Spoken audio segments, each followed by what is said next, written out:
Shalom saudara-saudara, selamat pagi semuanya. Oke, hari ini kita akan mengambil satu renungan dari kitab 1 Korintus pasal yang ke-8 ayat yang ke-8. Dikatakan begini saudara, makanan tidak membawa kita lebih dekat kepada Allah. Kita tidak rugi apa-apa kalau tidak kita makan. Dan kita tidak untung apa-apa kalau kita makan. Ayat 9, tetapi jagalah supaya kebebasanmu ini jangan menjadi batu sandungan bagi mereka yang lemah. Nah, saudara-saudara, Alkitab mengatakan kepada kita bahwa saudara dan saya pada ayat yang ke-9 dikatakan bahwa kita ini memiliki satu kebebasan. Kebebasan kita ini Alkitab mengajarkan supaya kebebasan kita tidak menjadi batu sandungan. Namun pada ayat yang ke-8 Paulus memberikan satu contoh, satu mindset hidup yang benar. Bahwa segala sesuatu yang kita lakukan bukan lagi soal apakah itu berdosa atau tidak. Segala sesuatu yang kita lakukan, kalau saudara baca-baca ada ayat-ayat yang sebelumnya, saudara akan temukan di sana bahwa Paulus selalu menekankan bahwa segala sesuatu boleh kulakukan, tapi belum tentu segala sesuatu itu berguna. Segala sesuatu itu boleh aku lakukan, tapi aku tidak mau diperbudak atau diperhamba oleh siapapun. Jadi Paulus mengajarkan kepada kita, setelah dia memberikan kepada saudara dan saya pengertian melalui firman Tuhan, bahwa saudara dan saya dibenarkan, dicintai, diampuni, diberikan status yang baru. Tetapi ada satu ukuran, satu pattern, bahwa dalam melakukan segala sesuatu kita harus melihat pada prinsip apakah itu berguna atau tidak. Dan kita harus memahami bahwa kalau itu memberikan manfaat maka kita lakukan. Kemudian Paulus juga mengajarkan kepada kita bahwa di dalam diri kita ada kehendak bebas. Dan Paulus mengatakan bahwa kehendak bebas kita atau kebebasanmu itu janganlah itu menjadi bagi sandungan bagi mereka yang lemah.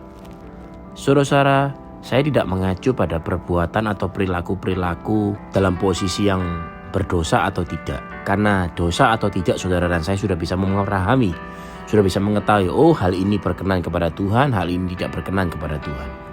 Saya tidak berbicara soal itu karena saya rasa itu sangat-sangat jelas. Namun saya ingin berbicara kepada saudara hari ini adalah tentang kebebasan kita ini.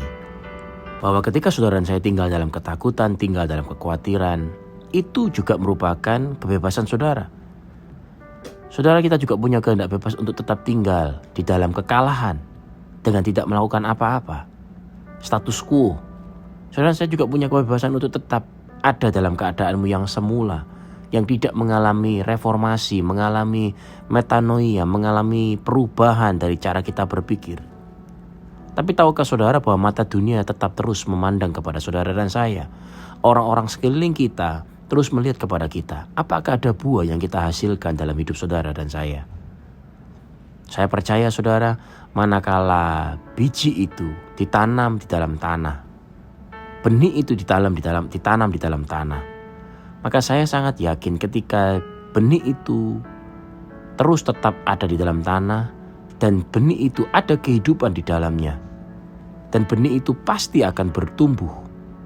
Dan ketika dia terus mulai mencari pada sumber kehidupan, mencari pada sumber air yang ada di dalamnya, dia mulai menyerap setiap nutrisi yang ada di dalam tanah.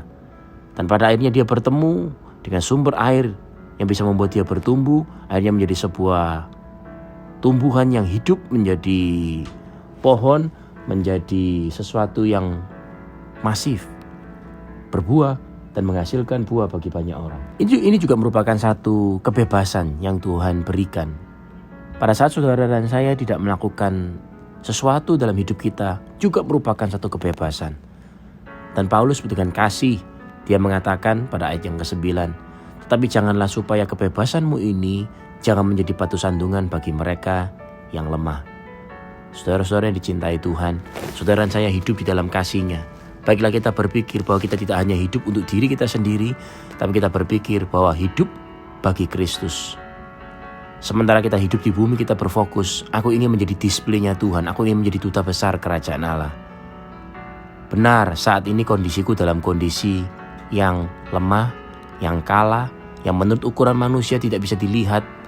tetapi Tuhan di dalam saya, Tuhan di dalam kita. Apapun yang aku kerjakan, Tuhan akan membuat aku menjadi berhasil.